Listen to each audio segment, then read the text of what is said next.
When Facebook changed its name to Meta, despite the fanfare from the media, few really noticed and even less cared. Obviously, Mark Sugar Mountain and his legion of cronies are trying to corner the metaverse, a new watchword for the virtual realm of internet and digital communications. Facebook's campaign to bring post-lockdown business to the table has had little take-up since the corporate rebranding. Of course, there are many reasons why. Aside from the spying and their collusion with the state, ask any gamer about their crappy streaming service, or maybe all those who have seen their groups banned, leaving millions of members out in the cold. Facebook is big because it got in early. It survived by buying up as much of the competition as it could to give the appearance that there is still some purpose to its existence. Big tech's hold over society has left many of us out in the cold, but for those riding the wave and bringing in the big bucks, life couldn't be better. Business targets the expendable income of the under 30s, sponsoring influencers, live streamers, and especially top gamers with fan bases that converge on the fanatic. The faces of Twitch, the most successful live streaming platform in the world, will do anything to protect their income.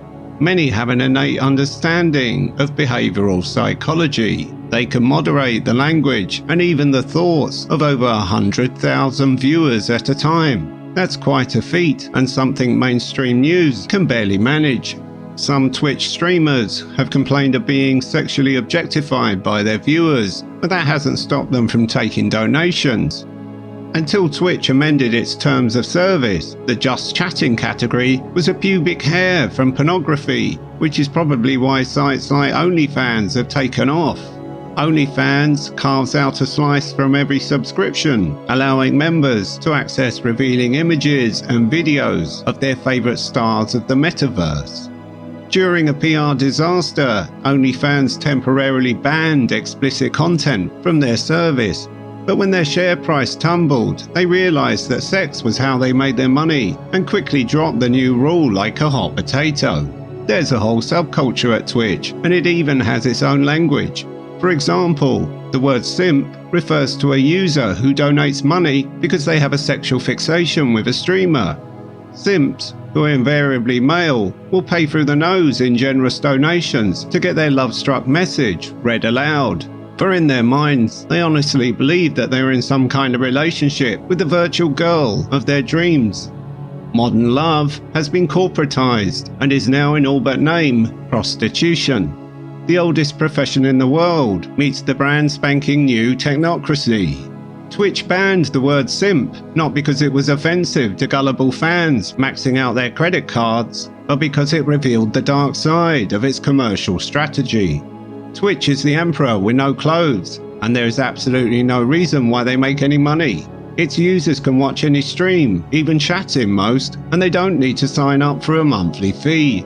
The only reason most pay up is down to peer pressure, especially with so many streamers openly begging or even humiliating their non-subscribers.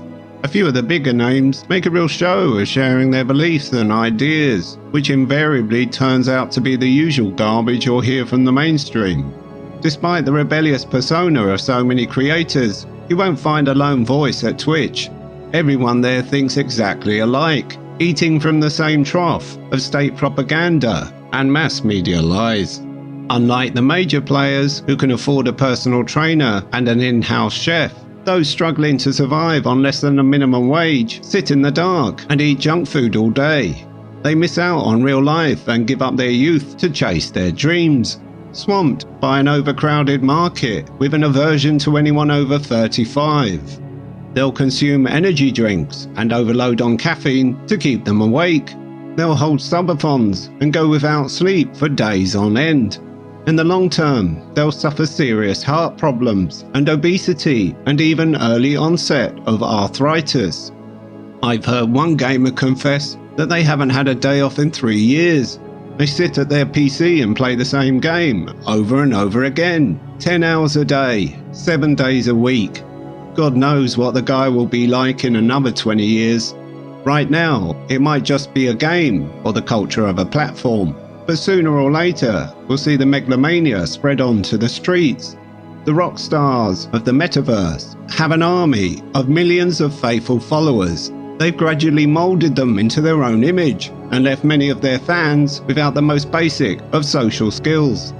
Top streamers and gamers, content providers and consent creators provide a sociological template for a technocratic future. And it won't be long before their generation grow tired of playing games. Who knows how the world will be should 1 billion people live out their fantasies?